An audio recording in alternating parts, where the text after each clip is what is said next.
Bom dia, boa tarde, boa noite para quem ainda está dormindo ou já está dormindo. Vamos começar aqui a preleção sobre o tema de renascimento, reforma e contra-reforma. Lembrando que quem está ouvindo, eu não estou vendo, né? Se precisar, fala alguma coisa, tá? Bom, pessoal, vamos fazer uma breve revisão sobre a escolástica e o ensino medieval. Considerar rapidamente alguns pontos aí para a gente poder avançar com a matéria.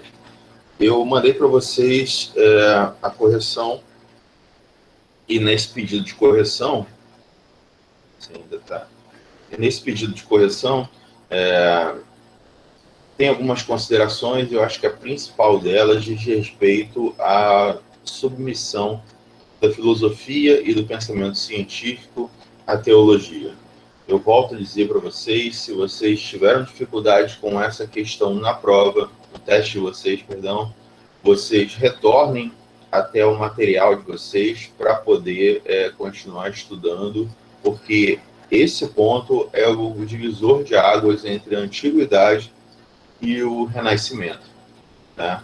E eu vou falar com vocês sobre isso, né, sobre a questão do nascimento e do renascimento, mas é importante entender que na escolástica, na Idade Média, a gente tem esse pensamento filosófico e científico submetido à teologia, isto é, tudo que era pensado, tudo que era desenvolvido como ciência, como pensamento, ele antes tinha que ser passado pela teologia.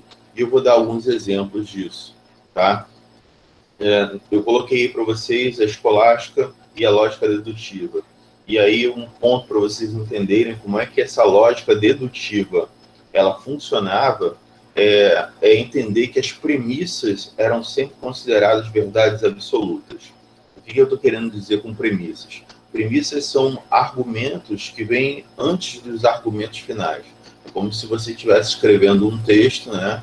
E aí, na introdução e no desenvolvimento, ou simplesmente na introdução, você colocasse uma premissa como um dogma, uma verdade absoluta, que não pode ser negada por você nos argumentos posteriores, tá? Então, você imagine que um argumento, uma premissa, um argumento inicial, seja colocada considerando o geocentrismo, que a Terra é o centro do universo, que o Sol e os demais planetas giram em torno da Terra, tá? E aí você tem a base pela qual a Igreja Católica, naquele momento, retirou essa premissa de que a Terra é o centro do universo, né, que tudo gira em torno da Terra. E aí você tem uma passagem, uma citação bíblica aí, que, se eu não me engano, é do próprio Josué, dizendo, olha, Sol, pare sobre Gibeon, e você, Lua, sobre o vale de Aijalon. A ideia aqui é uma passagem da Bíblia que conta o momento onde o Josué, onde o líder de uma tribo que estava seguindo um ordenamento de Deus, ele estava perseguindo uma outra tribo, um outro grupo, e esse grupo ele estava fugindo em direção à noite, e fugindo em direção à escuridão para poder se esconder, né, para poder fugir. E aí o que aconteceu? Esse líder dessa tribo, ele deu uma ordem ao sol, uma vez que ele estava imbuído da vontade de Deus, ele deu uma ordem ao sol para que o sol parasse, ou seja, para que o sol não se pusesse e ficasse na posição suficiente para continuar iluminando aquele que seria o campo de batalha, para ele poder massacrar e atingir o povo ou o grupo que ele estava perseguindo, tá? Então, nesse momento, a partir dessa citação, você tem aí toda uma construção de ideia de que o Sol ele gira em torno da Terra e não o contrário. E a gente chama isso de geocentrismo. Você imagina que todo pensamento que vem a partir dessa ideia de que de que a Terra é o centro do universo, né, todo pensamento que é diferente disso, ou que tem um fim que demonstra algum pensamento diferente disso, ele vai ser eliminado, ele vai ser considerado errado. E, claro, dependendo das suas condições, as condições que você coloca esse pensamento, inclusive você pode sofrer algum processo ou sofrer algum processo dentro do que a gente conhece de tribunal da Sã Inquisição, tá? Então, pessoas como Copérnico foi perseguido, o pensamento dele foi perseguido, Galileu Galilei, ele chegou a ser condenado pelo tribunal da Santa Inquisição, mas ele conseguiu voltar atrás, e aí ele se retratou, disse que não era bem isso, né? E aí ele conseguiu safar. Agora, você tem uma série de outros pensadores da ciência, pensadores com pensamento de filosofia ligado ao humanismo, à antiguidade, que vão ser condenados ou vão ser perseguidos por se colocarem de forma diferente dessas premissas colocadas como verdades absolutas, dos dogmas religiosos. Quer dizer, todo pensamento científico, filosófico, está submetido à teologia. Tá? Esse é o ponto. Tá? O segundo ponto diz respeito à influência do crescente comércio naquela época. E é preciso você entender uma outra citação. Né? É uma expressão dessa época, tipo, o futuro só a Deus pertence, ou o futuro a Deus pertence.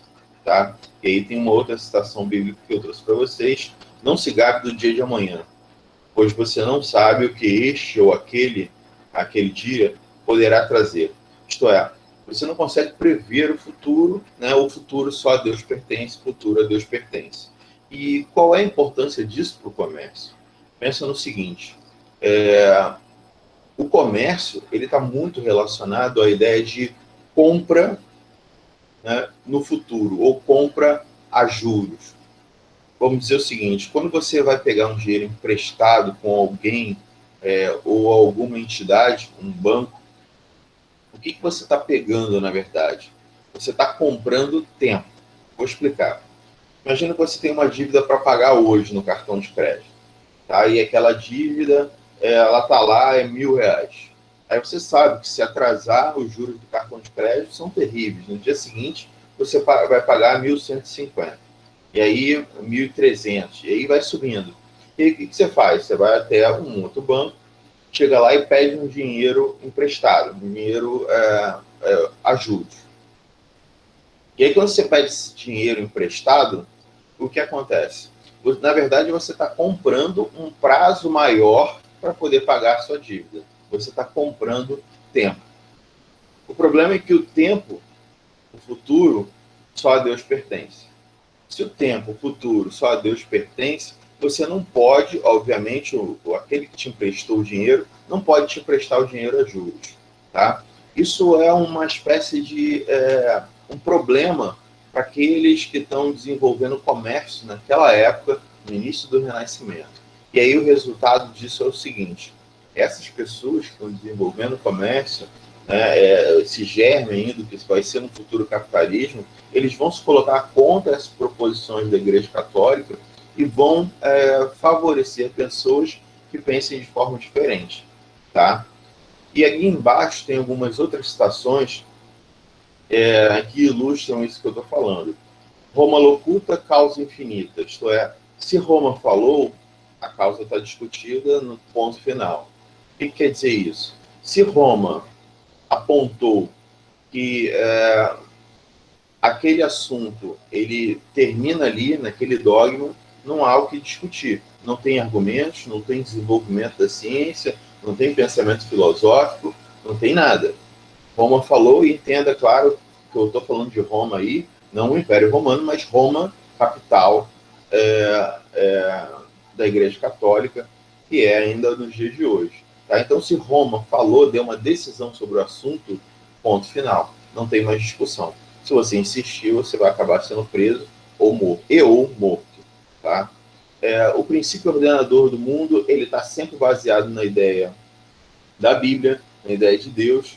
Então, todo ordenamento do mundo, ele não segue, como diz a ciência, previsões matemáticas, cálculos matemáticos, mas sim uma vontade de Deus. Tá? Você está vendo nos dias de hoje que tem pessoas que, como na Idade Média, ainda estão defendendo a ideia de terra plana, e a ideia de terra plana, ela segue essa ideia de que, olha, todo ordenamento no mundo ele tem a ver com uma ideia divina, né? E aí a gente está numa espécie de terra plana, e aí o Sol passa por cima da gente, a Terra é o centro do universo, e aí a gente não tem o Sol, mas uma espécie de lâmpada. E aí uma doma em volta, e aí água, e por aí vai, outra coisa, não sei. Mas todo esse pensamento de terra plana, não se engane, não tem nada de novo nisso, tem um componente religioso muito forte e tem uma identificação com a Idade Média. Tá? O princípio da autoridade.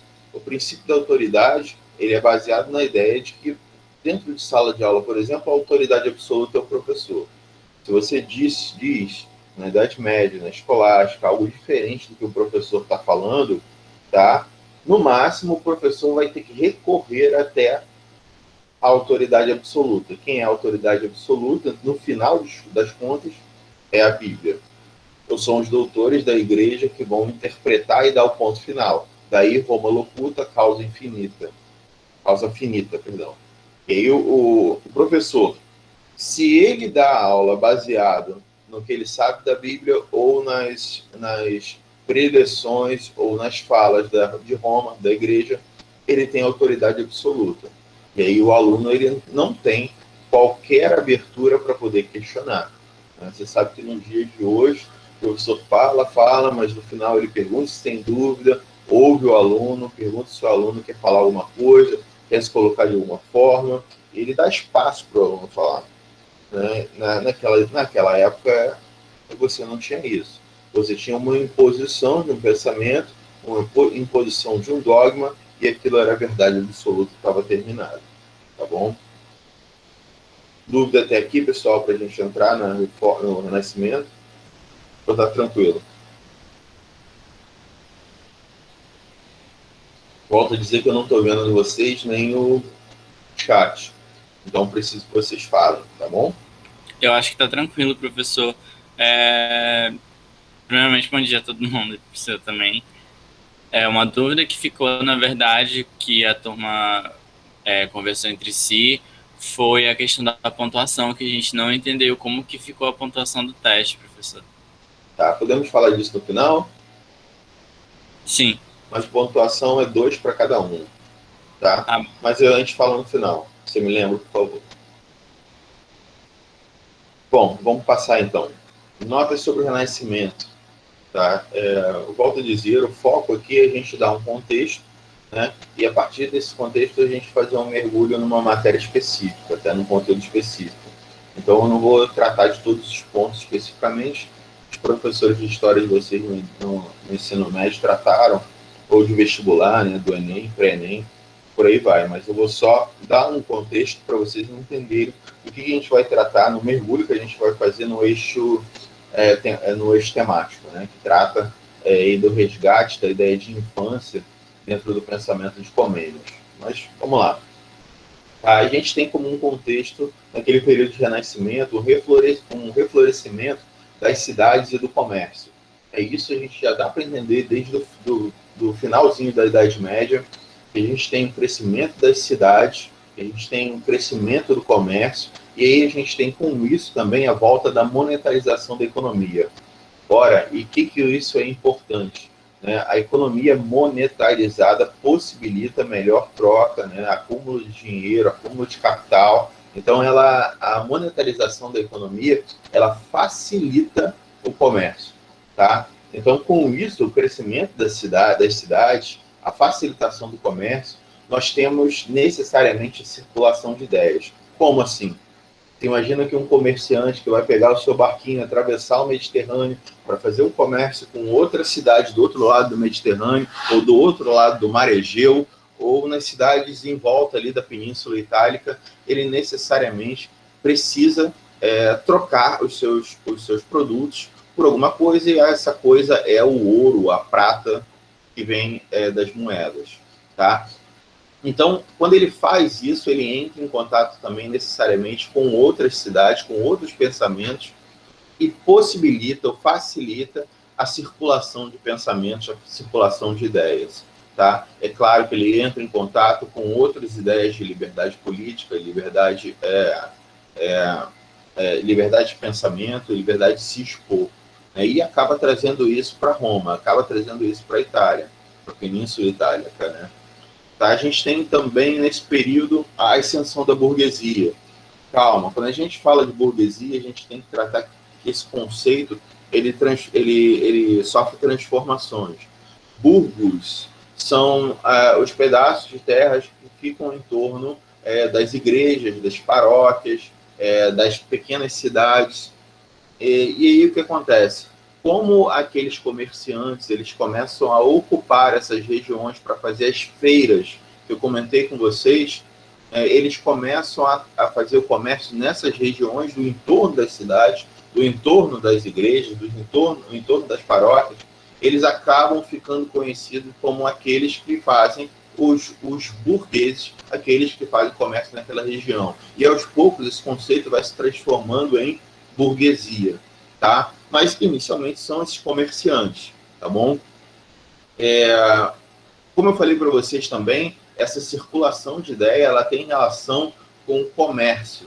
E esse comércio, essa circulação de ideias é melhor exemplificado pelas grandes navegações. Você sabe que é nesse período, por exemplo, que os portugueses chegam à costa do que hoje nós chamamos de Brasil. Os portugueses, eles não saem de Portugal exatamente, vão aportar diretamente no Brasil, ou não saem de Portugal e vão aportar diretamente na Índia. Né? Todo o processo de expansão marítima acontece ponto a ponto. Né? E se você for acompanhar o passo a passo, você vai ver que os portugueses eles vão de cidade em cidade na costa da África, até chegar ao Cabo das Tormentas, né? Transformar o Cabo das Tormentas em Cabo da Boa Esperança, passar pela Boa Esperança e ir de ponto a ponto até chegar às Índias. Né? E o que acontece? Cada cidadezinha que eles chegam, troca de ideia, compra de alimentos, relacionamento, algumas fundações de colônias, né? E por aí vai. Quer dizer, a expansão marítima ela entra muito nesse ponto que eu falei para vocês, de expansão do comércio, né, de crescimento do comércio e de circulação de ideias. Tá?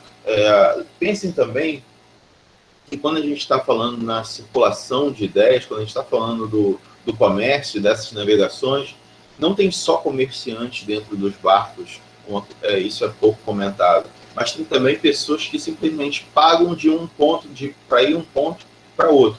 Às vezes são intelectuais que querem conhecer a cultura de uma outra região. Eles vão também nesses barcos, eles aproveitam esses barcos de comércio para poder seguir.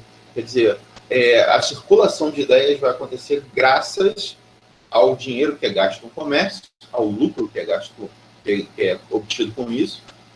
Não sei se vocês já estudaram alguns lucros, nesse momento vão chegar a 3.000%. Né? Isso é um lucro enorme, né? Um comerciante hoje na ponta que vende seu produto, quando ele tem 20% de lucro, é bom para ele, já é muito bom para ele. Né? Quando ele tem 100%, é um lucro fabuloso. Você imagina um lucro de 3.000%. Então, isso vai ser muito incentivado, o comércio vai ser muito incentivado. Tá? Você tem, nesse contexto também, por conta disso tudo que eu estou comentando com vocês, uma recusa dos valores medievais, isto todo mundo que... todos os intelectuais naquele momento, eles vão se antepor ao pensamento dos 1000 anos anteriores, e aí, para se antepor, se colocar contra, né, e se identificar como algo diferente com o que tinha antes na Idade Média, eles apontam o dedo para aquele período histórico e chamam aquele período de Idade Média, chamam de Idade das Trevas, ou seja, idade onde o pensamento estava submetido à teologia. Né? Então eles apontam, olha, a grande noite, a grande escuridão de 1000 anos. Né? É uma forma deles se colocarem assim, olha, tá vendo como nós somos diferentes? Aquela época era dessa forma e agora nós pensamos de forma diferente. Então vem daí, do Renascimento, essa ideia de que os 1000 anos anteriores eram inferiores, eram ruins, eram ligados ao obscurantismo, e eles agora no Renascimento estão reflorescendo com as ideias ideias humanísticas, as ideias da antiguidade e do pensamento greco-romano. Tá? Vem, por exemplo, desse período uma negação do ascetismo religioso, isto é, daquele sentimento de que você deve necessariamente cuidar do seu corpo, cuidar do seu espírito e negar os excessos e viver uma vida ascética para poder ascender espiritualmente. Eles negam isso para quê? Para uma vida de luxúria? Não necessariamente, mas um estilo de vida que vai além do que é considerado ascetismo religioso. Você imagina que é nessa época, por exemplo, que vai desenvolver a moda, aquela coisa de se vestir como uma forma de mostrar para os outros que você tem uma vida um pouquinho melhor. Quer dizer, a tua vestimenta vai designar você vai designar a sua posição social. É nesse momento que vai surgir isso. Isso foge desse ascetismo religioso e é um estilo de vida mundano, tá? Nós vamos ter o retorno do humanismo. Lembra que eu falei para vocês a ideia de nascimento na antiguidade e renascimento nos dias nesse período. O que significa isso? Nós temos o nascimento da filosofia, do pensamento filosófico, do pensamento grego naquele momento da história lá na antiguidade.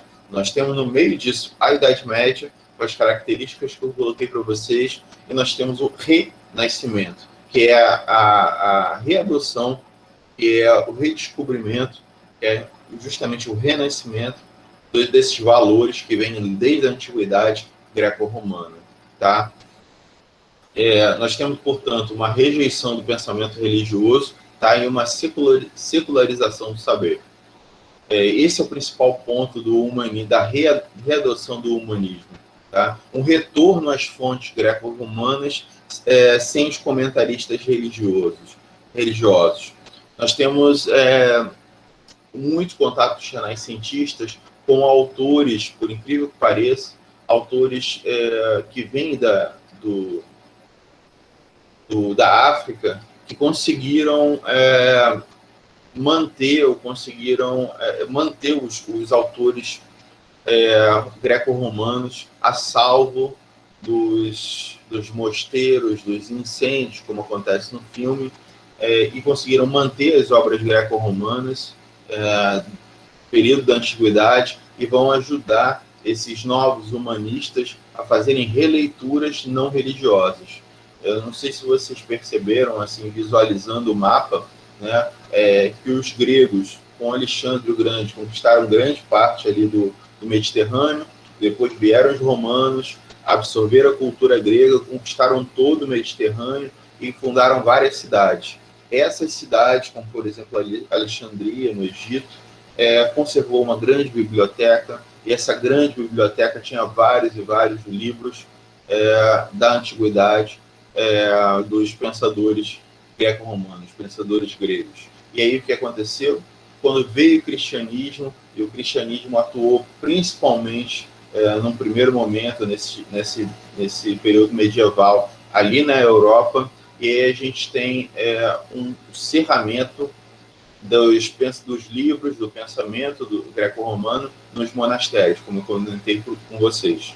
Haviam incêndios, perdas de material, perdas de livros, como aconteceu, como é mostrado no filme, né? E aí a gente tem uma perda de material na Europa, né? E aí você acaba tendo contato com esses pensadores, muitos deles muçulmanos, contato com essas cidades que ainda são de dominação muçulmana, mas aí você acaba tendo contato com as obras no original, recorrendo a essas cidades fora da Europa, tá? Então, assim, a adoção desse humanismo, novamente, dessa humanitas, dessa ideia de cultura cosmopolizada, ela vai se desenvolver com o Renascimento. Tá bom? Esse vai ser um dos pontos principais do Renascimento, inclusive, tá? Então, entenda como humanismo.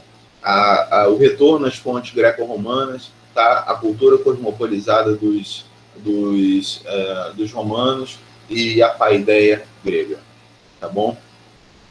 Bom, crescimento das universidades. E aí para crescer as universidades, é claro, você precisa de mudar a ideia de quem é o centro do pensamento humano, né? Lembra que eu falei lá atrás, entre os gregos, né, principalmente, que o pensamento estava se desenvolvendo, a educação liberal estava se desenvolvendo no sentido de fazer com que os homens eles pensassem, agissem no mundo, votassem de acordo com a sua consciência e não de acordo com o que teria sido uma influência divina.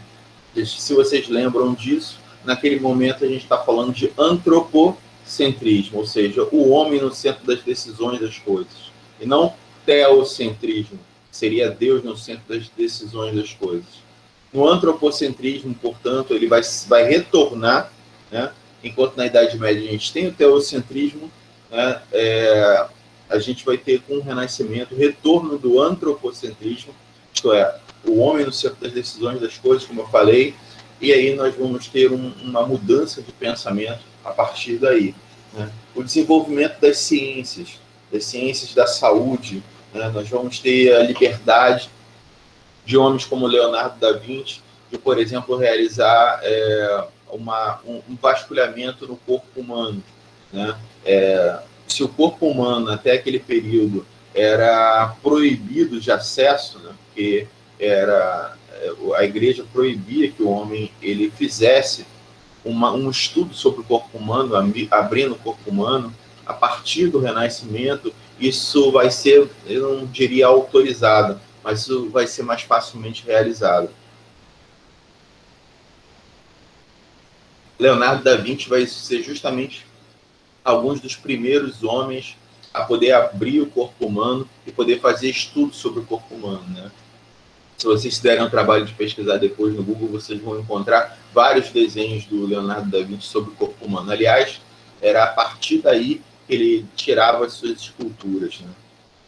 A gente vai ter a ideia do Copérnico, de heliocentrismo, isto é, o Sol como centro do nosso sistema e a Terra girando em torno dele. É claro, vai haver perseguição, como eu falei para vocês. Galileu Galilei ele vai inventar o telescópio, a luneta, e a partir daí ele vai fazer verificações e confirmar a ideia do heliocentrismo. Vai ser perseguido por conta disso, mas vai ter mais abertura para realizar esse tipo de pensamento, tá? Francis Bacon, né, que vocês veem aí, ele vai ser, por exemplo, o responsável por uma frase que a gente usa ainda nos dias de hoje, que saber é poder.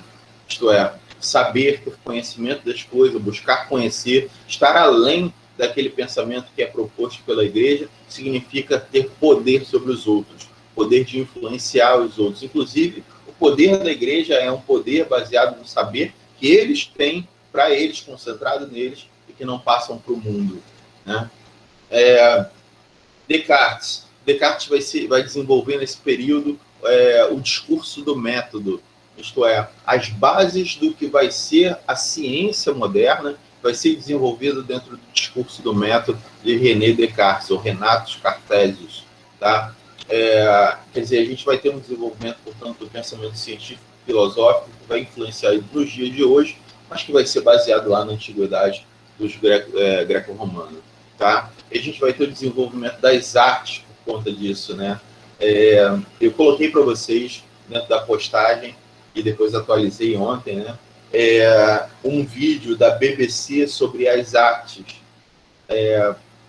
E aí esse vídeo fala do mito das esculturas gregas brancas, né? Eu lembro que até pouco tempo, né, eu como aluno ainda da educação básica, até do ensino superior, ouvia-se as estátuas gregas brancas, né? Porque elas eram feitas brancas, né? E a gente tinha uma noção, e essa noção era muito baseada, né, e foi muito baseada, e ela serviu essa ideia de superioridade branca, né? Mas isso não tem nada a ver, né? Através de alguns testes que vocês vão ver nesse vídeo, se descobriu que as estátuas elas eram coloridas, só que com o passar do tempo o pigmento ele perdeu força. Muitas dessas estátuas elas ficam ao céu aberto, né? Sofreu a ação os intemperismos, né? Da ação do tempo, chuva, vento e por aí vai. E aí, é claro, elas perderam essa pigmentação. E aí você vai ver uma transição desde a Antiguidade, passando pela Idade Média, até o Renascimento, e os dias de hoje, passando pelo Reich, né? alemão, né, pelo fascismo, quando serviu a ideia de branco, né, de superioridade branca, até os dias de hoje. E aí você vai entender a transição de como as artes, né, a escultura foi usada nesse período todo. É um vídeo que vale a pena, gente. Recomendo muito vocês verem. Passa por todo esse período histórico e certamente vocês vão ter uma visão bem diferente quando vocês verem esse vídeo. Tá? Bom, é característica também do Renascimento a busca por uma educação leiga. Aí você fala, poxa, a educação se tornou leiga, né, laica, não religiosa. Em parte, pessoal. Até os dias de hoje, a gente fala de educação no Estado brasileiro como educação laica. Em tese, é laica. No entanto, a gente sabe a influência religiosa que ainda existe, que ainda paira sobre o Estado brasileiro, hoje mais do que há 15, 20 anos atrás, e tem sempre essa relação, tá? E nunca vai deixar de acontecer desde da Idade Média, tá? A gente vai ter sempre a influência urgente de religiões diferentes no Ocidente, dentro do cristianismo, claro, mas de religiões, de igrejas diferentes, mas tentando impor o pensamento religioso ao Estado laico. Né? Por que eu estou dizendo isso? Eu volto a dizer, nós temos na história datas. Né? Aquela data ali é um marco. No entanto, o pensamento humano ele demora muito tempo com relação ao desenvolvimento de processos. Né? Ninguém vai dormir numa época e aí acorda no dia seguinte, pô, eu estou em outra época, vou pensar diferente. Não. O pensamento ele demora gerações e gerações para poder mudar. Hoje, atualmente, nós temos uma disseminação da informação muito rápida graças ao computador. Né? Hoje eu posso estar falando aqui em Manaus e eu posso ter alunos me ouvindo na China. Né? Você imagina que hoje o pensamento ele corre muito mais rapidamente, mas você imagina que durante o Renascimento, na Antiguidade, nesse período que não tinha computador, o quanto demorava para um pensamento chegar num local como a China, por exemplo. Né? Escrever um livro era difícil, era tudo manual, obviamente. Papel, como a gente conhece hoje, era muito difícil. Né? A maior parte dos livros, durante a Idade Média, até o final da Idade Média, eram escritos, inclusive, em pele de feto de carneiro. Né? Então, você olha a dificuldade de você ter o lugar no qual escrever. A tinta também era difícil de produzir. Você tem um copista para fazer a cópia de um livro, ou produzir um livro, né? E aí você tem um encadernamento, toda a dificuldade para poder enviar esse livro para tal lugar. Quer dizer, ter um livro, ter uma biblioteca era um artigo absolutamente luxo. E hoje a gente pode muito bem abrir o Google e baixar um livro a hora, no minuto que a gente quiser. Claro, tem que ter acesso à internet, mas a facilidade é muito maior. Tá? Então, hoje a difusão de ideias é muito rápida. Né? Naquele período da Antiguidade, Renascimento, antes da invenção da imprensa, antes da invenção do computador, a gente tem uma dificuldade muito grande. O Renascimento já é um momento de facilitação graças à invenção da imprensa. Né? Como eu falei para vocês, a escrita das coisas era feita ou em papiro ou em um pele de feto de carneiro. Isso era muito complicado de se fazer. Agora a gente precisava de um copista, e se você quisesse ter um livro, você precisava financiar um copista. Imagina você pagar um cara para ficar trabalhando durante meses na sua casa ou num monastério para ele ficar copiando um livro para você. Ou quando o livro chegava para você, obviamente aquele livro custava muita grana. Né? Você tinha que financiar aquele processo todo. E aí agora, não. Agora nós temos, com a invenção da imprensa,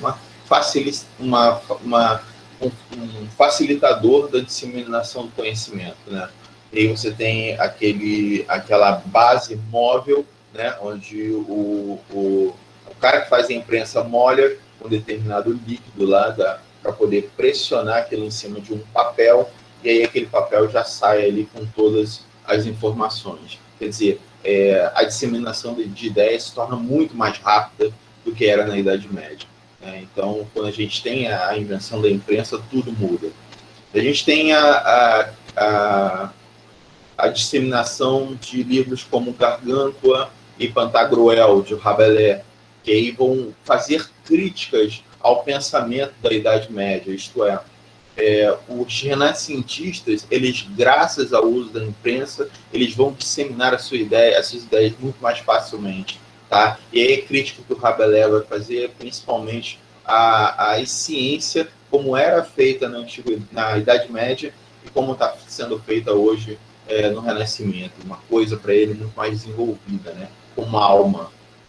A gente vai ter nesse período também a disseminação de ideias de novas escolas, como, por exemplo, a Casa Giocosa, Vittorino de Feltre. Ele é italiano, e reparem como a gente está retornando à antiguidade. Casa Giocosa. Giocosa lembra de jocoso, e jocoso lembra diversão, ou lembra jogos. E aí você pensa, poxa, mas isso já aconteceu lá na antiguidade? Sim, jocoso é um termo para lude. Jocoso é uma jocosa, é uma tradução latina para o termo lude, do latim.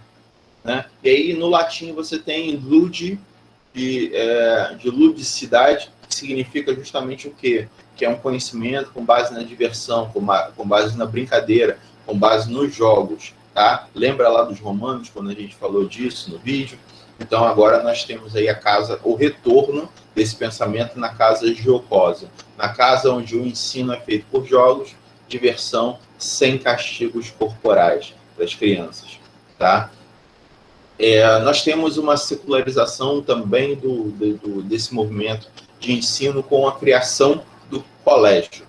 Né? Quem nunca pensou na diferença entre os nomes de escola e colégio? Né? Talvez hoje não tenha tanta diferença assim, mas pensem no seguinte, a escola ela está muito ligada ao pensamento, primeiro grego, né, que é da onde vem a palavra escola, de scholé, né, significa ócio produtivo, lugar onde você não precisa trabalhar manualmente, mas que você pode se dar ao luxo de pensar, de escrever, de aprender, né, usar o intelecto, portanto, mas ela vai sofrer a ideia, lembre-se, de escolástica, de todo o ensino que é feito dentro daquele espaço que é ali administrado por religiosos. Né? Então, escola, né, patrística, o ensino feito por padres, escolástica, todo o ensino que é feito dentro do espaço da escola, normalmente, né, gerido também por padres, por monges. Então, o colégio ele vai surgir com uma ideia de secularização. Por que isso? Colégio é um termo que tem relação com a palavra colega. É isso mesmo. Colégio é um grupo de pessoas da mesma classe, com o mesmo pensamento, normalmente não religioso nesse momento, da mesma corporação de ofício, que é um termo que se usava muito naquela época, né? Corporação de ofício, assim, termo que designa o grupo de pessoas que estuda, que trabalha ali com construção, né? Erguendo casas, né? É uma corporação de ofício. Ou grupo de pessoas que trabalha com tecido, né?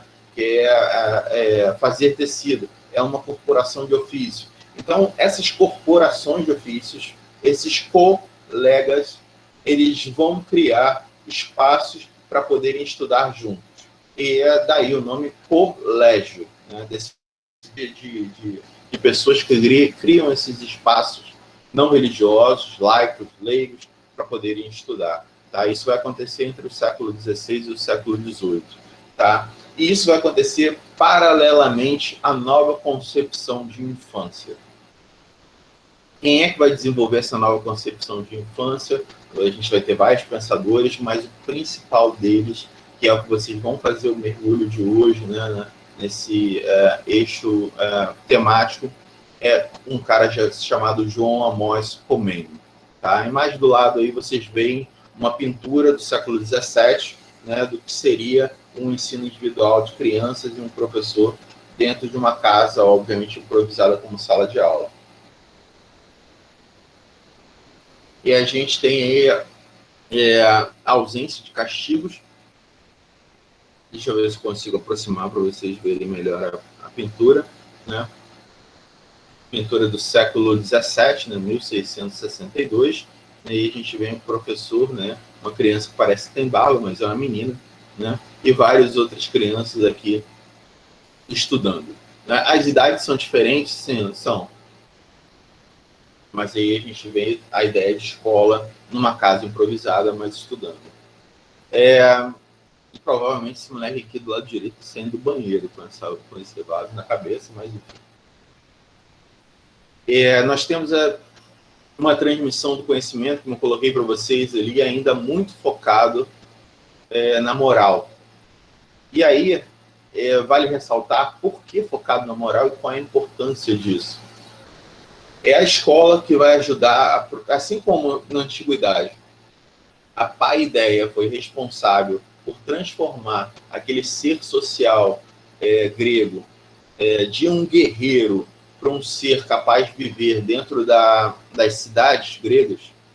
Aqui nós vamos ter as escolas responsáveis por transformar aquele pensamento medieval, onde tudo era proposto a partir de Deus, em que as pessoas elas tinham uma sociedade absolutamente estática, né?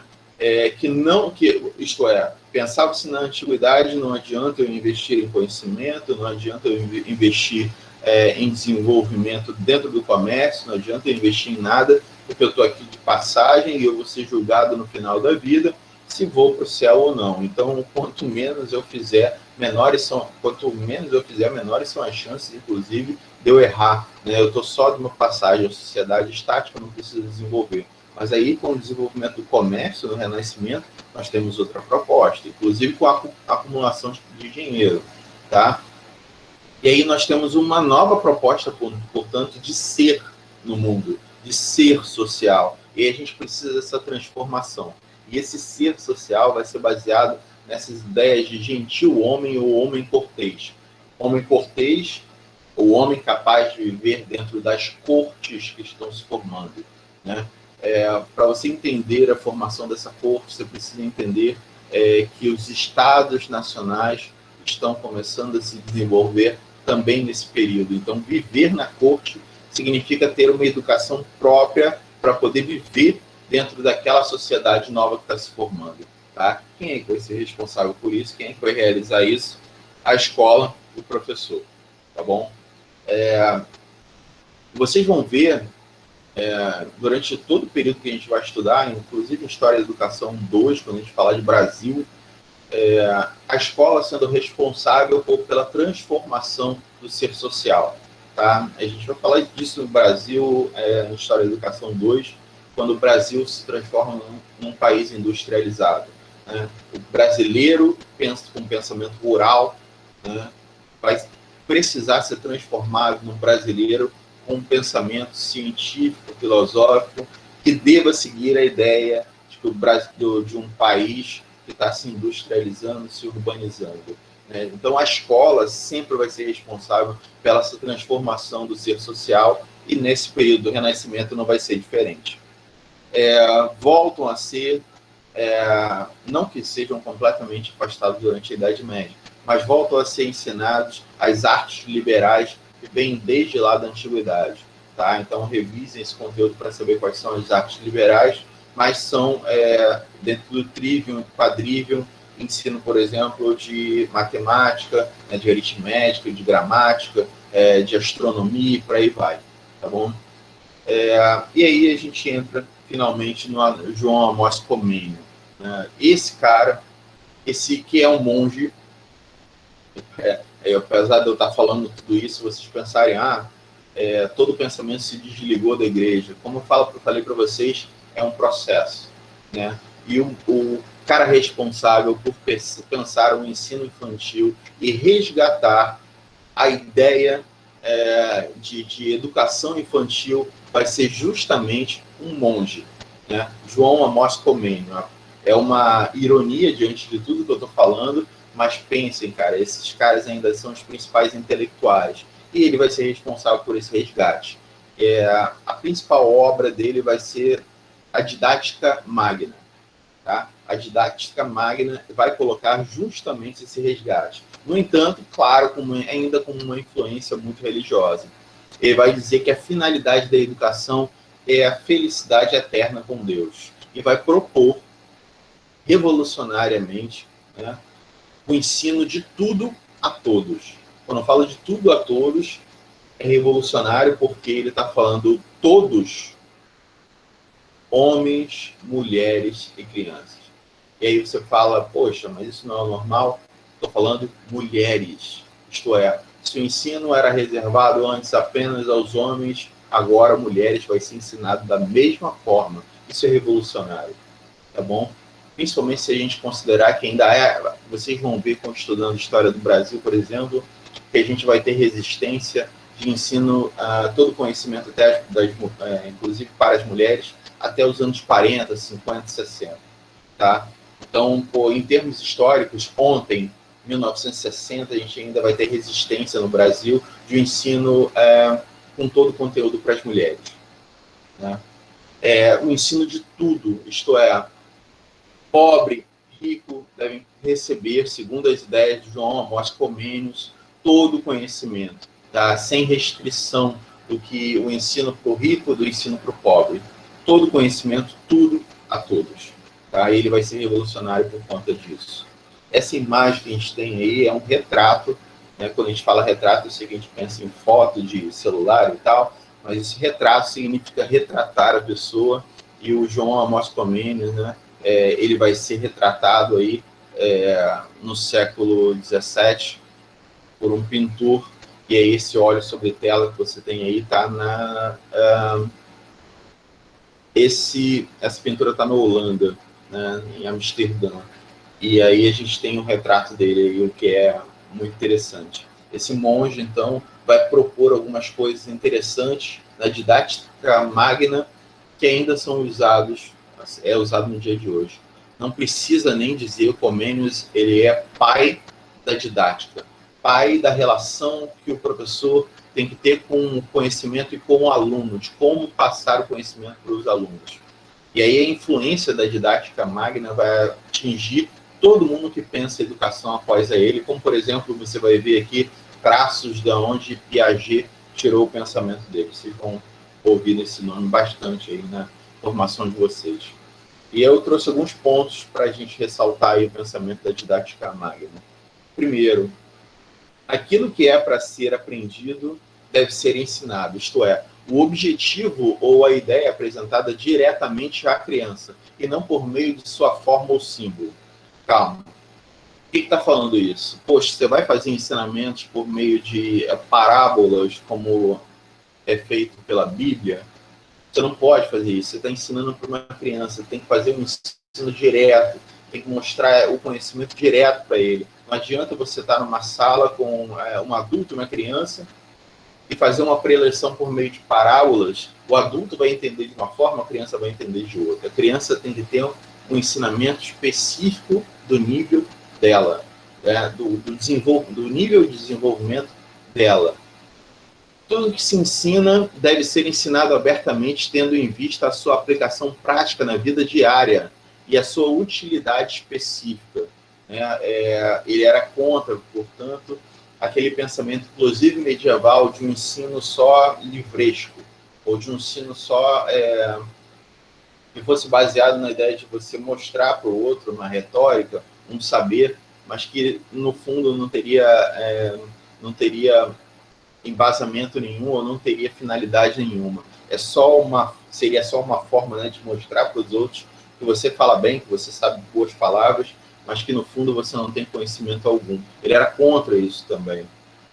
Terceiro ponto, tudo que se ensina deve ser ensinado abertamente e não de modo obscuro e complicado. Se liga ao primeiro, como eu falei para vocês. Tudo deve ser ensinado de forma direta.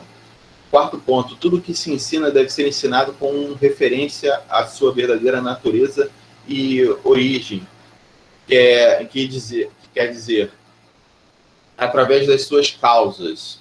Tá? Então você vai à natureza, mostra a causa daquilo que está acontecendo, e aí mostra para o cidadão, mostra para a criança o porquê das coisas com base numa origem da natureza, o retorno à natureza, que, aliás, é uma outra característica do Renascimento, né? O retorno à natureza.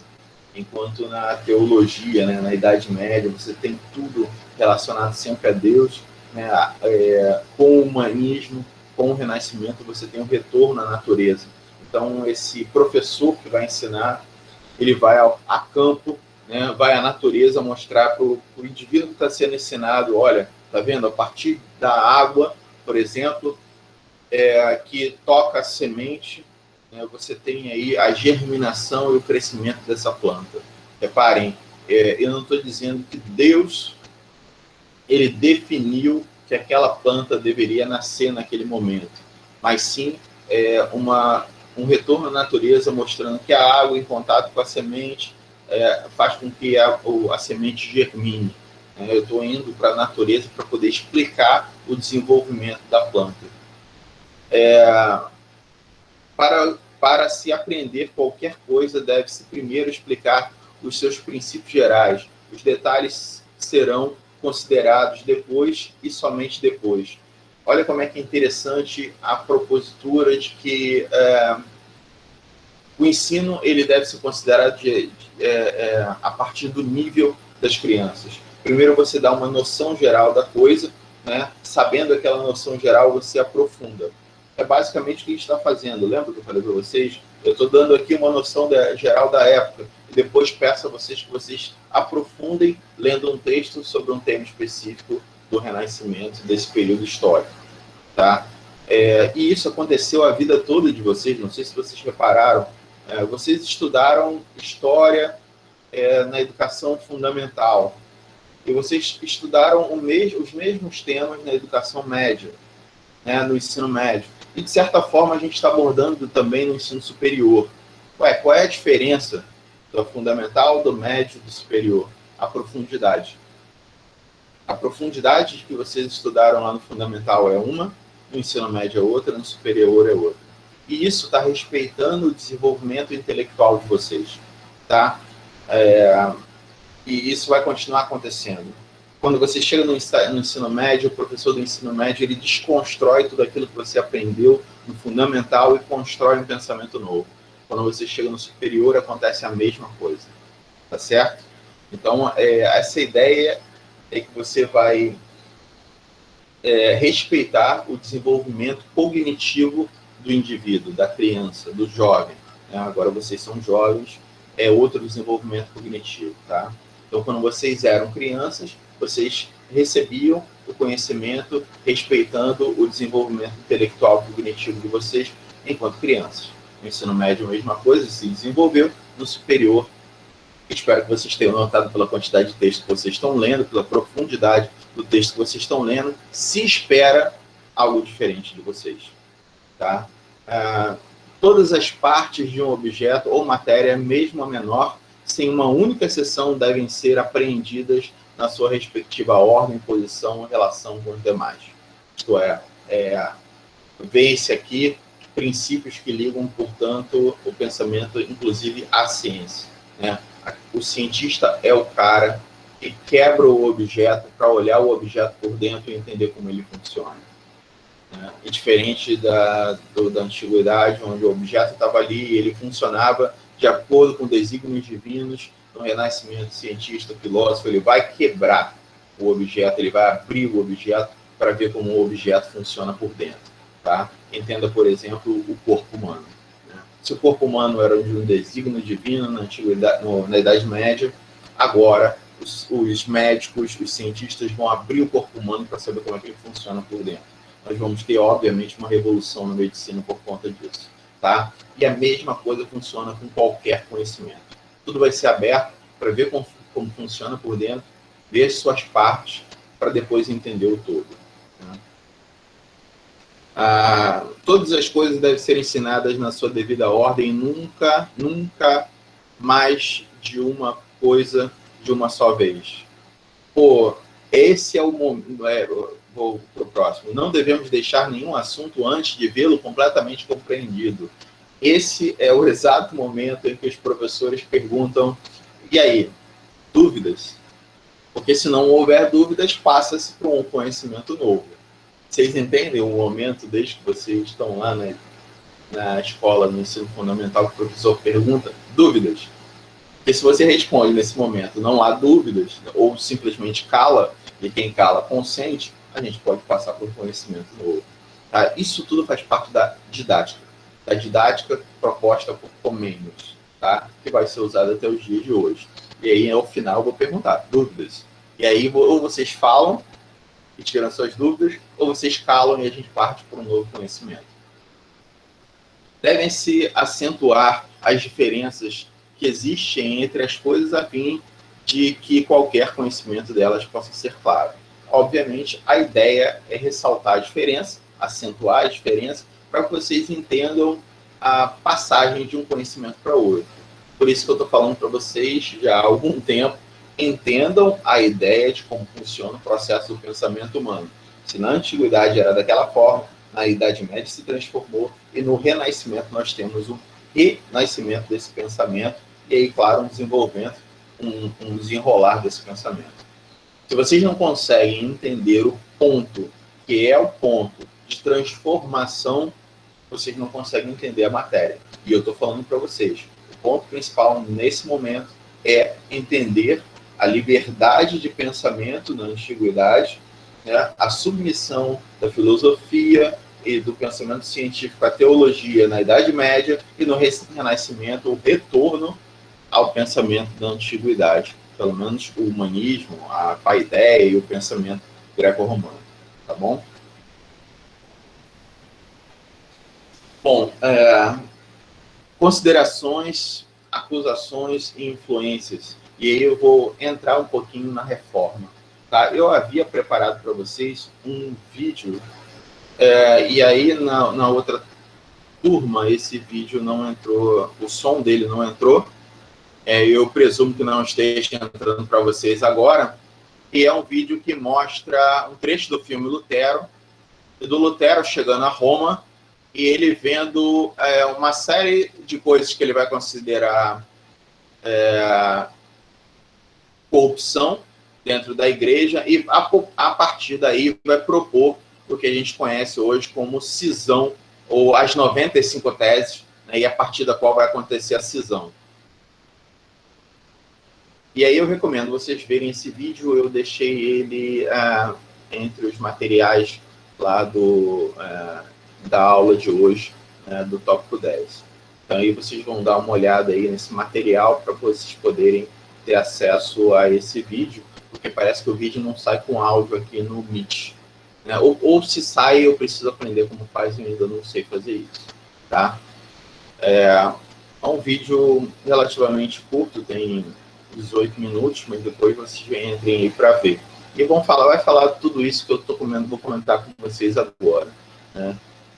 A primeira coisa que vocês precisam ter, e que é algo que provavelmente não foi ensinado nem no fundamental nem no médio, é deixar de ser ingênuos com relação à cisão da igreja no século XVI. Bom, vocês vão entender, eu vou colocar isso para vocês já já. As acusações que a igreja vai sofrer nesse momento, muito pertinente, tá? Todas elas reais, é a de simonia. A simonia, ela tem relação com venda de indulgências, ou seja, venda do perdão. Você imagina que você fosse, nesse momento da história, um homem casado, e aí você, nesse momento, tivesse alguns recursos, né, um comerciante rico, por exemplo, e aí você trai a sua esposa como uma prostituta, e aí com essa prostituta, você lá na empolgação, na relação sexual, você mata a prostituta. Então você tem alguns pecados nas suas costas. O primeiro dele que é o adultério, né? O segundo dele deve ser algum tipo de pecado na época, trair a esposa com uma prostituta, que né, vocês imaginam se a mulher já era considerada ser inferior a uma prostituta como era vista, né? Basta você fazer uma relação como a Maria Madalena, né, que teria aí acompanhado Jesus durante os momentos dele, e hoje a gente na história identifica ela como uma liderança política, né, e por ela ser, na antiguidade, uma liderança política, ou seja, uma mulher que se expõe, né, ela foi muito mal vista e identificada com aquilo que havia de pior entre as mulheres, que era justamente a prostituta, né? Então, assim, eu sei que vocês têm uma visão dentro da religião de Maria Madalena como uma prostituta, mas historicamente o que nós temos os estudos de história apontam ela como uma liderança política, como uma liderança religiosa, e justamente por ser uma mulher que se expõe, ela foi identificada pela igreja como uma prostituta. Então, assim, historicamente nós não vemos a Maria Madalena como uma prostituta, e sim como uma liderança política. Mas, enfim, tem o relacionamento com a prostituta e tem também, obviamente, o assassinato. Então, você tem alguns pecados aí nas suas costas, né? E aí você está com um pensamento, homem rico, você, comerciante rico, com um pensamento de que você não vai para o céu. E, obviamente, não vai para o céu mesmo, né? E aí, o que você faz? Você vai até o bispo, vai até um padre, um monge, e aí na igreja católica, naquele momento, você tem interesses em dízimos, em recursos, né? Nenhuma relação com os dias de hoje. Mas, enfim, você aí, o padre chega para você e fala, olha, você pode ir para o céu sim, desde que você reze lá os seus Pai Nossos, as suas Ave Marias, e faça doações para a igreja, para Deus entender, a igreja entender que você está arrependido. E aí você, como comerciante rico, vai lá e paga um recurso X, né, para dar uma doação para a igreja, e você recebe um papel dizendo, olha, você está perdoado pelos seus pecados. E aí o que acontece? Você recebe a sua autorização para entrar no céu, dada aí pela igreja, por um padre, por um bispo, aqui na Terra. Um papel mesmo, gente. Um papel dizendo, ó, você está perdoado e vai para o céu. Fica tranquilo. Você pode, inclusive, comprar o perdão de pessoas mortas.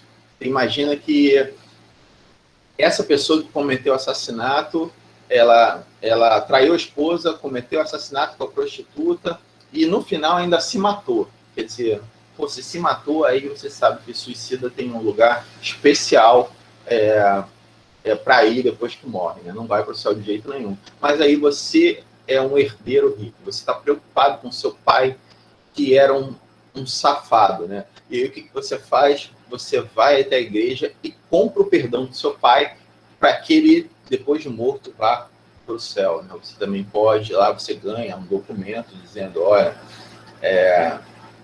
fulano de tal, né? Ele tem autorização para ir para o céu e por aí vai. Então, isso acontecia, você tinha isso mesmo, acontecia, tem documentação disso ainda hoje, né? Que sobreviveu a essa época, dizendo que as pessoas elas compravam perdões, compravam indulgências. Venda de cargos eclesiásticos, né? Lembra que era nessa época comum você doar toda a sua herança, você passar toda a sua herança para o seu primogênito, ou seja, para o seu filho mais velho. E o que acontecia com o segundogênito, com o segundo filho, terceiro filho, quarto filho? Você também não ia deixar ele ao Léo, né? Ao Deus da Ará, né? Fazer referência ao que se usava na época para falar do Deus dos árabes, dos muçulmanos. Você, uma referência, obviamente, pejorativa. Você fazia o seguinte, você comprava um cargo dentro da igreja, né? Então era comum, por exemplo, nessa época, você ter bispos analfabetos. Por quê? Porque o cargo foi comprado para ele, para que ele tivesse um cargo dentro da igreja. Pô, e qual é a vantagem disso? Poder. Você imagina que você compra um cargo para o seu segundogênito, terceiro, quarto filho, e aí um cargo de bispo, né? E ele assume o cargo de bispo, ele vai ser bispo aonde? Na sua cidade. Olha que interessante. O bispo da sua cidade é o seu filho. Olha o nível de influência que você vai ter na região. Porque é o bispo, muitas vezes, necessário por dar instrução básica aos mais pobres. Então você tem influência, né, prestígio naquela região. O seu filho tem, você, obviamente, por empréstimo também tem. Você tem venda de objetos pretensamente falsos, né? Pretensamente sagrados, mas que na verdade são falsos, né? Aí você tem, inclusive na imagem que eu deixei na tela, um cara vendendo aqui uma série de santinhos e por aí vai. ao contrário do que nós temos hoje, não existia a ideia de museu como algo público, algo que você pode visitar. O museu, na verdade, era um conjunto de coisas que os ricos tinham para se gabar frente a outros ricos, né? Então, uma pessoa que era rica, ela montava um acervo dentro da sua casa somente para si próprio ou para as suas visitas, e esse acervo, muitas vezes, tinha objetos sagrados. O que eram esses objetos sagrados? Você imagina a quantidade de pregos que eram vendidos naquela época que pregaram Jesus na cruz. Né? Todo rico naquela época tinha um prego que pregou Jesus dentro da sua casa. Obviamente, esses pregos eram falsos, né? Mas eram vendidos por golpistas, né? Que ganhavam dinheiro com a lábia lá, dizendo, olha, esse prego aqui, ele foi o prego que pregou Jesus, né? Ele é santificado e tudo mais. Ou lascas da madeira onde Jesus foi crucificado, né? Todo mundo tinha um pedaço da madeira em que Jesus foi, todo mundo que era rico, obviamente, tinha uma lasca da madeira onde Jesus foi crucificado. O Santo Sudário, não estou dizendo aqui que é falso ou verdadeiro, mas existiam vários naquela época, tá? Vários sudários, vários pedaços de pano onde havia a impressão do corpo de Jesus. Haviam, por exemplo, espinhos que foram colocados na cabeça de Jesus. Vários deles eram vendidos, né? Toda aquela coroa, coroa que é fácil de fazer, né? Com material que tem na natureza. Então, assim, tudo era falso, vendido no sentido, e a pessoa comprava, né? O comerciante rico comprava, o nobre comprava para dizer para o outro nobre que ele tinha um pedaço do crucifixo, ou um prego, ou um pano qualquer, ou a coroa de Jesus, né? Para se gabar frente ao outro, para dizer que ele próprio ele tinha relação com Deus muito mais próxima, porque ele tinha aquele objeto sagrado. De respeito à castidade, vocês sabem, né? Um religioso, ele é casado da Igreja Católica, ele é casado com Deus, ele não pode ter outra relação fora daquela relação de casamento, né, com a Igreja e com Deus. E era comum você achar padres, bispos com famílias, né? Inclusive, nós temos uma história muito interessante nessa época, o maior escândalo, que é do Papa Alexandre, se eu não me engano, Alexandre IV ou VI, mas ele era, na verdade, da família Borgia. E aí eu deixei um filme para vocês verem, né? Esse Alexandre, Papa Alexandre, ele não só ele tinha uma família, né, como ele tinha vários filhos, né, e todos os filhos dele ocuparam posições dentro da igreja, né, seja militares, seja entre os cargos eclesiásticos. Inclusive, ele tinha uma filha que era considerada, a Lucrécia Borgia, era considerada a mulher mais rica e mais bela de Roma, com quem ele teria tido também um tórrido caso de amor com a própria filha. Inclusive, ele foi acusado de assassinar todos os amantes que a filha teve, justamente por causa do ciúme. E ele não tinha só a esposa, mas tinha também outras amantes. E tudo isso é documentado pela igreja, a igreja sabe disso. Isso foi um escândalo da época. E aí, conheço a história da família Borgia. Inclusive, tem séries no plural sobre essa família e sobre o escândalo dessa família nesse período renascentista. Obviamente, estou falando de tudo isso é nada mais nada menos do que corrupção. Como eu falei para vocês, corrupção vem de corromper, e corromper é uma palavra que vem do latim corrompere, que significa quebrar, romper, corromper com as normas ou o que se espera das normas ou das coisas que se deve fazer em qualquer período histórico. Então, como eu falei para vocês, colar na prova é corromper o processo de avaliação. Então, se você corrompe o processo de avaliação, você que cola na prova é corrupto, né? Pense muito bem antes de apontar um dedo para um político e dizer que ele é corrupto. Se você cola ou já colou na prova, se você tem um gato de energia, se você tem um gato d'água, se você tem um gato net, se você baixa filme sem pagar os direitos autorais, se você, claro, se você não tem uma justificativa plausível para isso, se você baixa som, música, sem pagar os direitos autorais, se não tiver uma justificativa plausível para isso, tudo isso também é corrupção, tá? E cada cargo dentro da nossa sociedade tem uma corrupção diferente. Por exemplo, seria corrupção minha se eu não me dedicasse a dar o melhor que eu puder de ensino para vocês. Porque o que se espera do professor? Se espera justamente que ele se dê ao máximo aquilo que ele pode para dar o melhor ensino possível. Se ele simplesmente ignora o ensino dos jovens para os quais ele está ensinando, né, vocês vão ser professores no futuro, ele está se corrompendo. Tá? Então, isso também é corrupção, é a corrupção do professor. A corrupção do aluno, como eu falei, é não se dedicar, em contrapartida, a aprender. Parte disso acontece na cola. Bom, gostaria que vocês nunca mais apontassem os dedos para os nossos políticos, né? Porque nossos políticos são exatamente aquilo que nós somos. Um político, ele não nasceu em outro planeta, ele não desceu de uma nave alienígena e veio parar aqui. Ele teve exatamente o mesmo ensino que você e eu estamos tendo, né? Tivemos, e ele tem a mesma formação moral, e ele faz, muito provavelmente, aquilo que todos nós faríamos se estivéssemos na posição dele, tá? Então, cuidado com falar que o político é corrupto. Bom, e aí alguns tópicos embaixo, coloquei para vocês: renascimento cultural, vejam novamente o vídeo sobre arte, unificação dos estados nacionais, e com isso, a unificação das línguas nacionais, né? Você tem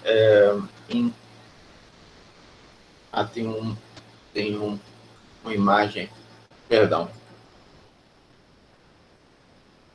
aí é difícil.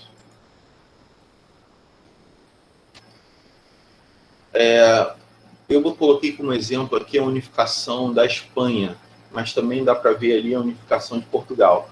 Portugal e Espanha tiveram processos semelhantes, mas vamos cuidar aqui da Espanha. Olha aqui, em 790, toda essa região verde é uma região conquistada pelos muçulmanos, né? E aí a gente tem o crescimento aí com o renascimento dessas cidades, tá? E a retomada do território até o último território, que é Granada. E a gente tem, a partir dessa data, o início do processo das grandes navegações, tá? Mas olha aqui, reparem, Castela e Aragão, Leão, Castela e Aragão. Você tem 3 formas de poder expandir o seu território. Pense em você como um grande senhor feudal, um rei, por exemplo, como a rainha de Castela, que ela vai ter 3 escolhas. Ou fazer com que o outro, Leão, no caso ali, aceite a submissão dele e entregue seus territórios, o que, convenhamos, é um pouco difícil de acontecer. É um acordo, portanto.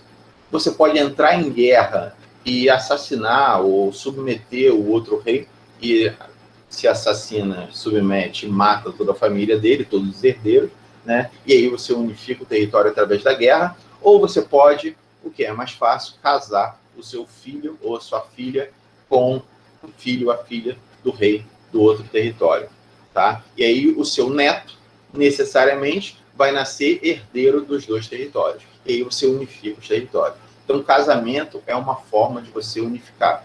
Ou então, você imagina que o outro território não tem herdeiros, ou tem uma herdeira mulher, né? Você se casa com aquela mulher e aí você unifica o território sob o seu comando, tá?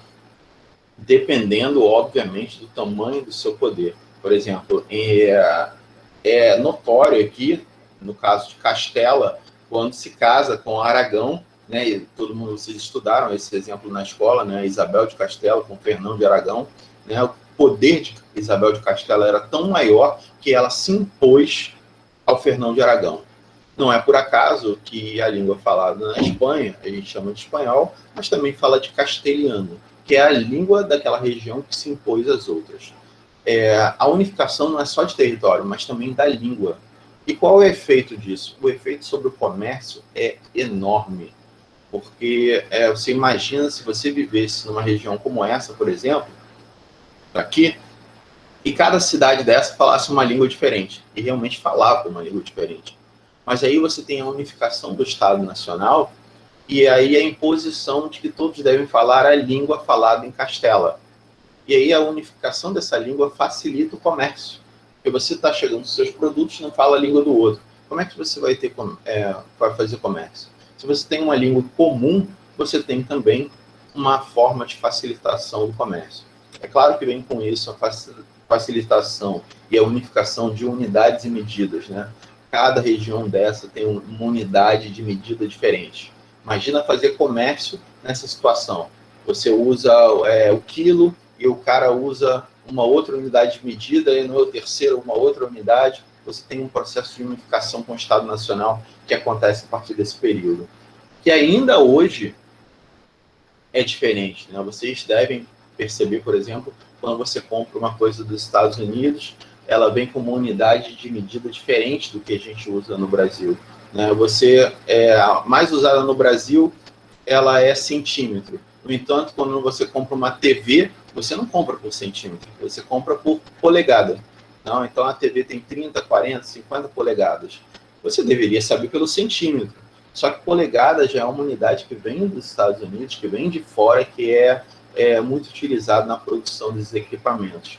Então a gente acabou assimilando polegada. Mas ninguém usa polegada para medir para nada no Brasil, né? Convenhamos. E a gente tem, como eu falei, a unificação das línguas através da disseminação da escrita, de obras, de linguagem, de leitura, como, por exemplo, na Itália, a comédia, que mais tarde vai ganhar o nome de Divina Comédia, por Dante Alighieri. Né? Você tem a divulgação da escrita da língua italiana a partir dessa obra. Na Espanha, nos Estados Unidos, perdão, na Inglaterra, vai ser aí com toda a obra de Shakespeare, que vai popularizar o inglês. As elites desses países todos da Europa falavam ou latim ou francês, e não inglês. Inclusive a elite da Inglaterra, da Espanha, de Portugal e dos outros países. Você tem na Espanha a popularização do castelhano a partir da obra de Cervantes, né?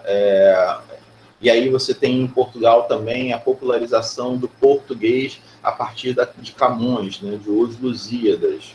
E aí você tem a popularização dessas línguas através dessas obras. E claro, para ler essas obras você precisa de ensino, você precisa de escola, você precisa de desenvolvimento da educação, portanto. Tá? Bom, com relação à reforma protestante, cabe ressaltar uma coisa, e aí é o ponto que eu falei para vocês precisam deixar de ser ingênuos. Né? Vamos para essa aqui são imagens, são retratações de Lutero, João Calvino e do Henrique VIII, tá? E as mulheres dele. As mulheres que ele teve para conseguir ter um filho aí, se é que o filho era dele. Mas enfim, olhem um mapa aqui do século XVI, e imaginem que toda essa região de amarelo é uma região de domínio católico, ou do pensamento católico. Mas tirem verde, o marrom e o rosinha, e imaginem que toda essa região é uma região de domínio católico. Certo? E aí agora vocês entendem, vendo o verde, o rosa e o marrom, o crescimento dessas influências das novas religiões. É claro, Lutero, muita gente diz o seguinte: Lutero não era luterano. O que significa dizer isso? Lutero, ele não queria cisão com a igreja. Ele propôs os 95 teses de transformação, de mudanças que deveriam acontecer dentro da igreja. O rompimento partiu da própria igreja, que excomungou e perseguiu Lutero, quando eu falo perseguiu, mandou assassinos para poder matar Lutero. Nesse momento, Lutero ele foi escondido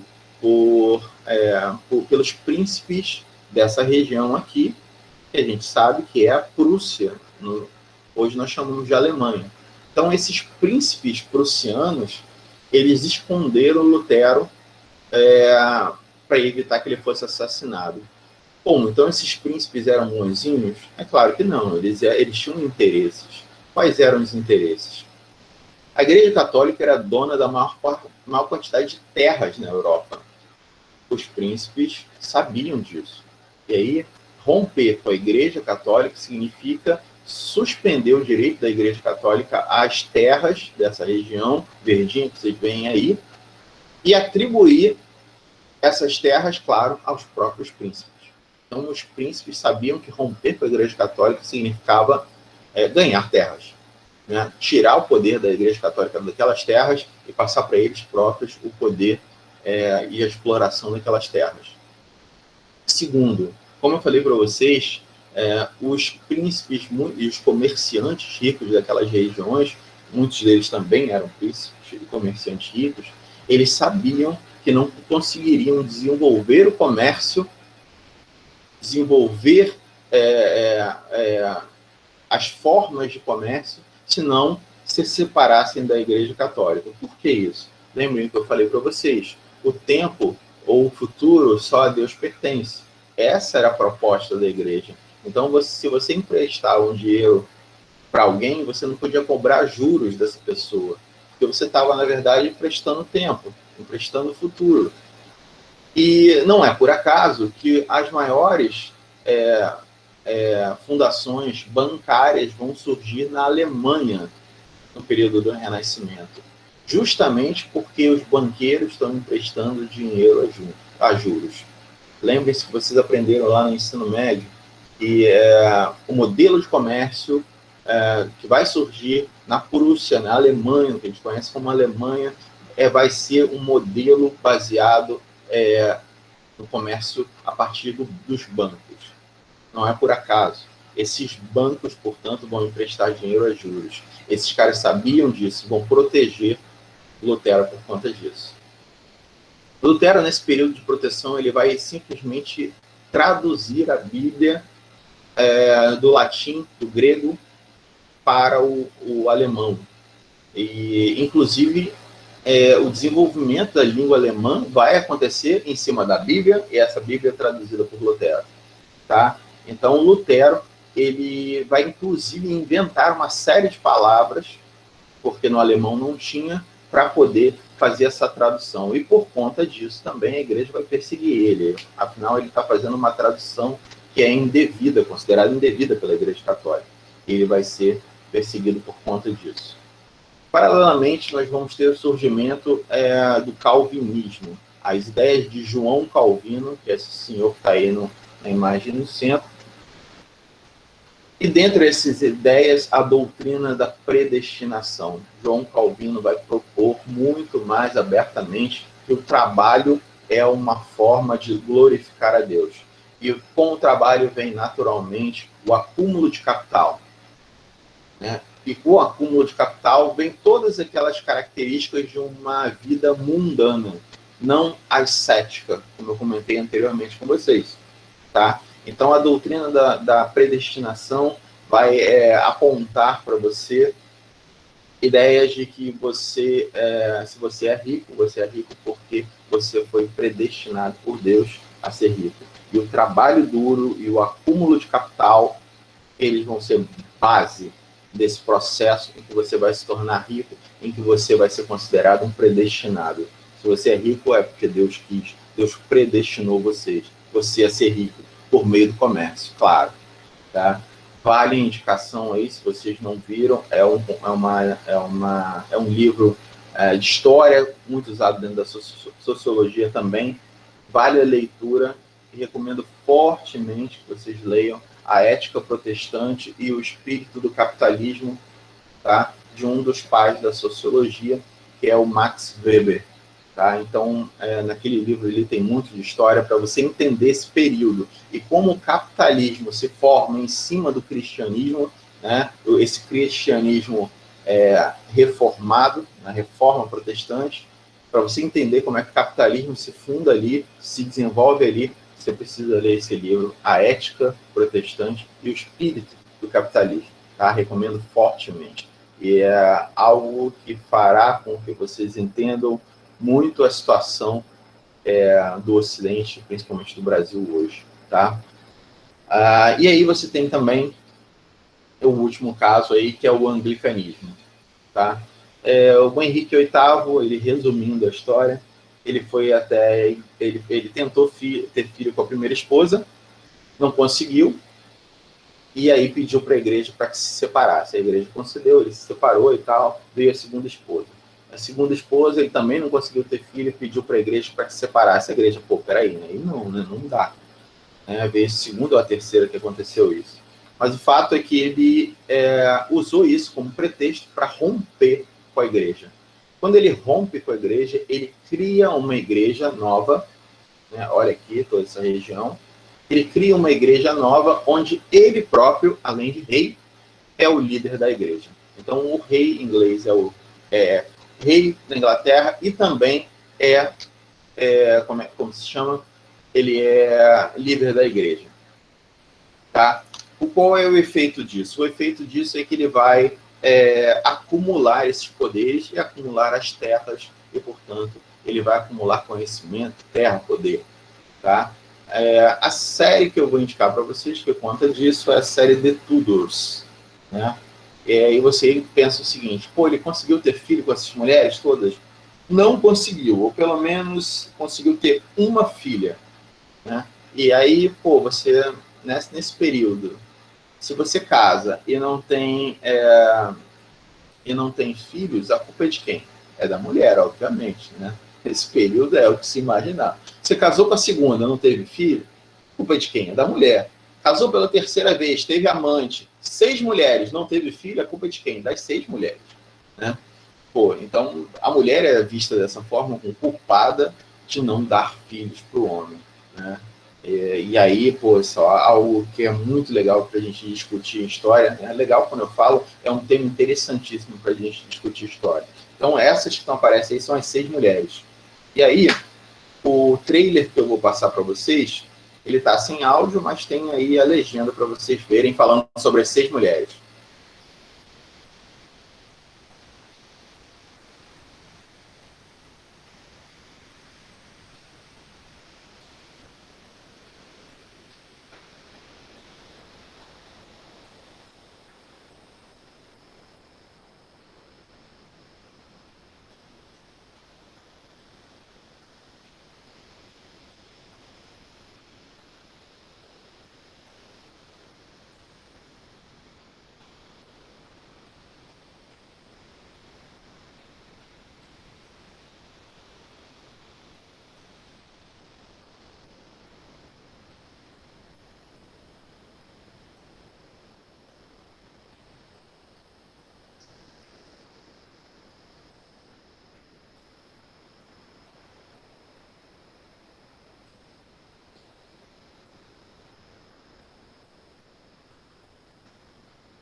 Então, fica aí, como eu digo, para vocês verem. O trailer também está com som, obviamente, entre os vídeos que eu coloquei para vocês.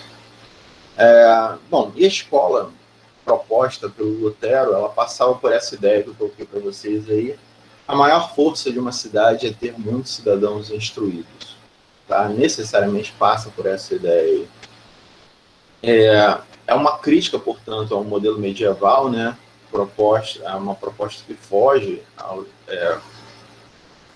modelo medieval, mas ainda tem algum teor bíblico.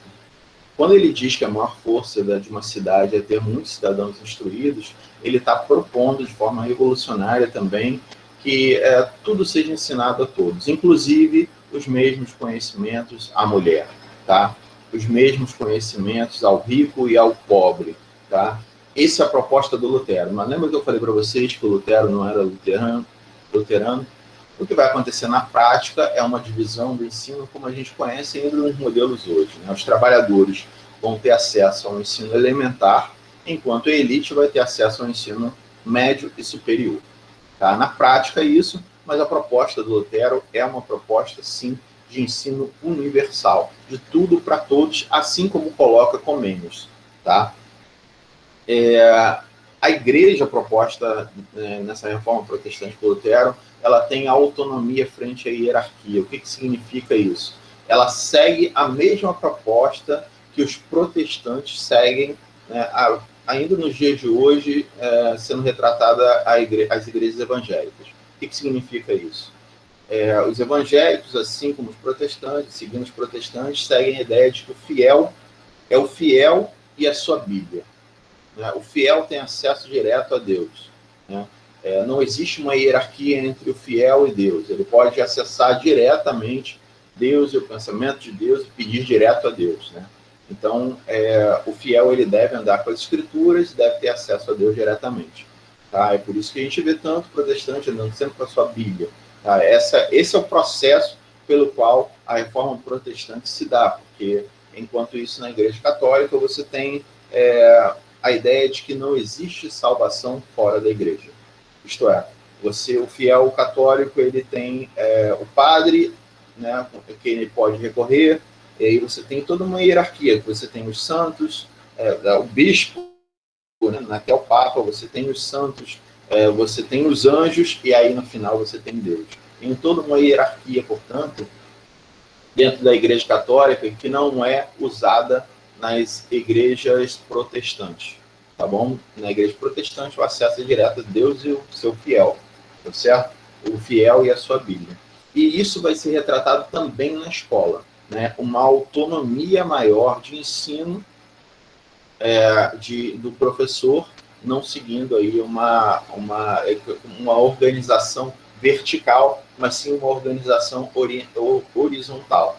Daí você entende como é que as igrejas elas vão surgir todas horizontalmente, ou seja, elas não têm uma organização como a Igreja Católica, que vai das ordens e vai seguindo até o Papa, verticalmente. Tá? Essa é uma proposta que vai surgir nesse momento e vai ser usada ainda nos dias de hoje.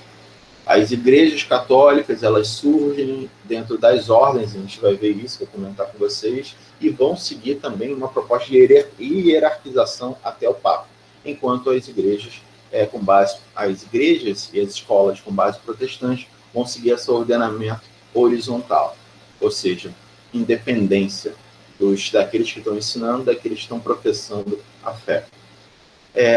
Na prática, como eu falei para vocês, vai ter essa divisão, né, ao contrário da teoria, da proposta do Lutero, e a gente tem uma pedagogia que vai preconizar o fim dos castigos físicos dentro dessas escolas luteranas, tá? E o ensino por meio da música, por meio dos exercícios físicos e dos jogos.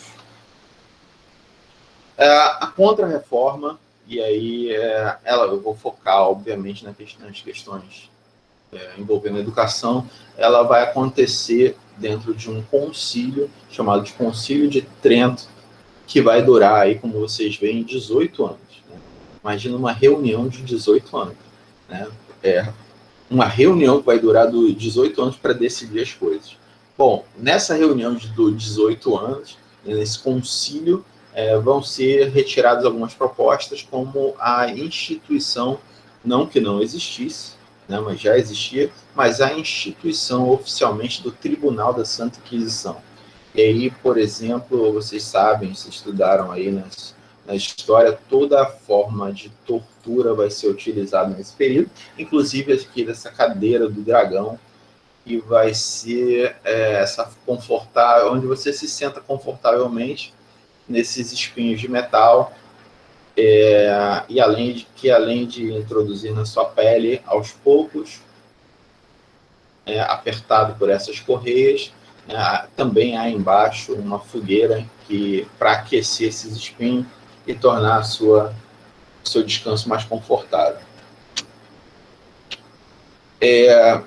Dentro dessa ideia de tribunal da Santa Inquisição vai surgir aí o Index Librorum Prohibitorum, isto é, o índice de livros proibidos, o índice de livros que os católicos não podem ler. Então, se você publica um livro que vai contra as premissas da igreja, né, você acaba tendo seu livro identificado ao Index Librorum Prohibitorum, isto é, seu livro não é acessível aos católicos, esse livro não pode ser lido pelos católicos. O índice Librorum Prohibitorum, por incrível que pareça, existe até os dias de hoje, embora ele não seja tão conservador como era nessa época. Vai surgir também desse Concílio de Trento a criação de um ordenamento, né, tipo os modelos que eu falei para você, de beneditinos, né, de outras ordens dentro da Igreja Católica. Vai surgir uma nesse momento, que é a Ordem da Companhia de Jesus, tá? Criado por esse monge Inácio de Loyola. E quais são as características desse ordenamento? O Inácio de Loyola, antes de se tornar um monge, antes de se tornar um religioso, ele era um militar. E ele teria sido ferido durante algum evento militar, de alguma guerra, e aí ele foi tomado por esse fervor religioso, se tornou um religioso e fundou aí a Companhia de Jesus. Fundada em 34, reconhecida pelo Papa Paulo III em 1540. Tá? Era uma ordem de estrutura militar, hierarquia militar, uma ordem militar dentro da igreja. Embora não fosse uma ordem militar como era, por exemplo, a Ordem dos Templários. Tá? Eles não embanhavam espadas, não usavam espadas, não faziam guerra. No entanto, a estrutura era uma estrutura militar. Buscavam, como diz aí, a perfeição por meio do controle das paixões. Disciplina e obediência absolutas por meio dessa hierarquia militar. O Inácio de Loyola adotou esse símbolo aqui como símbolo da ordenamento dele, e é um símbolo com palavras gregas. Esse I aqui tem um som de J, e é Iesus Hominum Salvatore, né, que é Jesus Salvador dos homens. Parece que nas igrejas atualmente se faz uma nova tradução disso, mas como aqui no Amazonas nós tivemos muita colonização pelos jesuítas, né, seria interessante que vocês, ao pesquisarem as cidades do interior do Amazonas, até pelo Google mesmo, vocês pesquisassem as igrejas católicas que tem nessas cidades. Vocês vão encontrar, eu garanto a vocês, esse símbolo aqui na maior parte dessas cidades. Tá? Esse símbolo é o símbolo de colonização, de chegada dos jesuítas a essas cidades, e a tradição de ensino e de pregação evangélica dos jesuítas. Tá? Vocês sabem, evangelização significa levar seria a boa nova, né, a palavra da Bíblia. Então, esses jesuítas, eles não foram criados com esse ordenamento militar à toa. A ideia é esse espírito empreendedor levar através da evangelização, a palavra, né, o pensamento católico, o pensamento religioso. E por que isso? O pensamento é muito simples. Eu volto a esse mapa aqui com vocês. O pensamento Olhem para esse mapa e vejam esse amarelo todo, cheio de pontos e territórios perdidos pela igreja. Perder território significa perder fiéis significa perder terras significa perder terras, perder fiéis significa perder dízimo, perder poder, perder dinheiro, tá? Então a ideia, obviamente, era conquistar novos fiéis, conquistar novos territórios, aumentar o rendimento de dízimo da igreja, tá bom? E, obviamente, isso foi feito em todas as colônias que principalmente esses dois países católicos aqui, ó, a Espanha e Portugal, tinham. Lembrem-se, Espanha e Portugal praticamente dividiram o mundo em território, porque avançaram muito nesse período de navegações. Então, as Américas eram divididas entre Espanha e Portugal. Imagine a quantidade de gente, quantidade de território, quantidade de riquezas que a Igreja Católica teve acesso por meio da expansão marítima desses dois países. Bom, tem valorização da aptidão dos seus membros. Isso acontecia por meio da educação e a ideia de dom dado por Deus, né, que a gente usa até os dias de hoje. Fulano tem o dom. E de onde vem esse dom? Vem de Deus. Então, os religiosos da Companhia de Jesus, os jesuítas, valorizavam esse dom que teria sido divino vindo de Deus, tá? Ou o dom da retórica, o dom de ganhar dinheiro com comércio, por aí vai, né? Os dons que cada pessoa teria recebido por meios divinos. Nós temos, portanto, nessa contra-reforma do ensino católico, né? Nessa resposta dos católicos, nós temos um incentivo à criação de colégios por ordens religiosas, e aí até os dias de hoje nós temos colégios de todo tipo, inclusive colégios jesuítas, que ainda são muito fortes no Brasil, que tem um ensino muito forte, que tem um ensino muito bom. Como objetivo principal, como eu falei para vocês, é a propagação missionária do catolicismo, da fé católica, né? O uso de padres seculares para essa missão. Lembrem-se, padres seculares são aqueles que lidam com o público, né?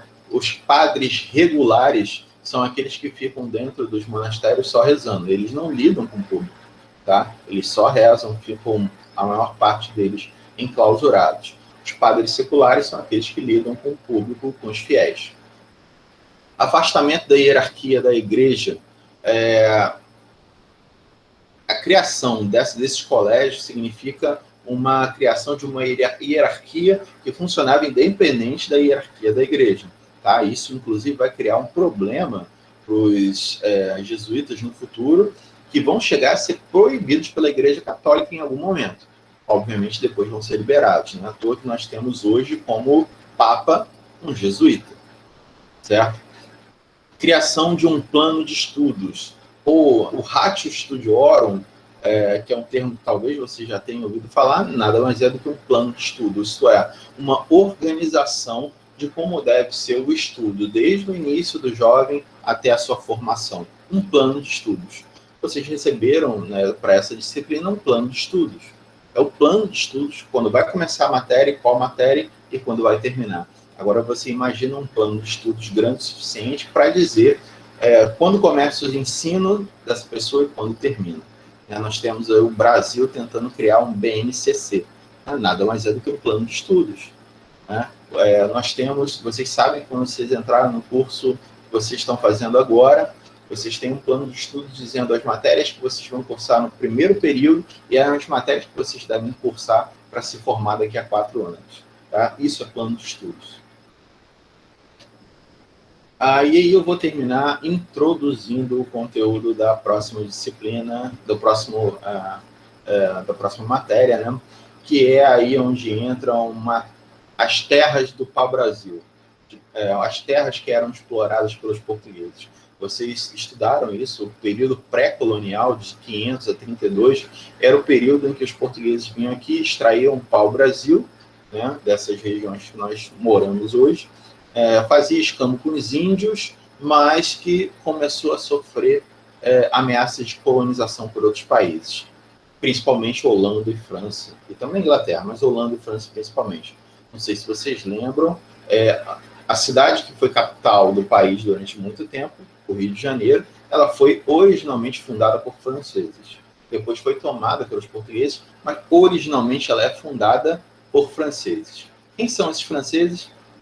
São franceses huguenotes, ou seja, são franceses protestantes, que estavam fugindo da França para fundar um país aqui, uma cidade que fosse protestante. Obviamente, portugueses, católicos, depois tomaram a região de novo e refundaram a cidade do Rio de Janeiro, tá bom?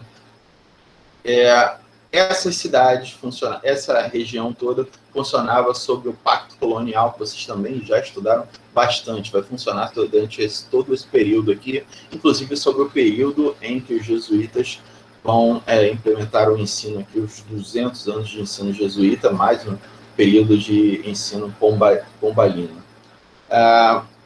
E o Pacto Colonial, como vocês devem lembrar, funcionava da seguinte forma: essa região aqui, colônia, ela oferecia materiais primários, né, matérias-primas, produtos tropicais e metais preciosos para a metrópole. Em contrapartida, recebia os manufaturados e escravizados, pessoas para continuar trabalhando na metrópole. Uma colônia só podia fazer comércio com a sua metrópole, né, e a metrópole, obviamente, tinha várias colônias e fazia comércio com quem queria. A colônia só existia para ser explorada, isto é, nós, em Brasil, enquanto colônia, só existia para ser explorado em matérias-primas, em produtos tropicais e metais preciosos. E eu deixo uma pergunta para finalizar, que é: que tipo de educação deveria ter um território que servia apenas para exploração? Pensem um pouco nisso. Era uma educação libertária, libertadora, ou uma educação que servisse só para ratificar esse processo de exploração? Bom, pessoal, vamos ficar por aqui, né? E esse é o momento em que eu vou perguntar para vocês se vocês têm dúvidas.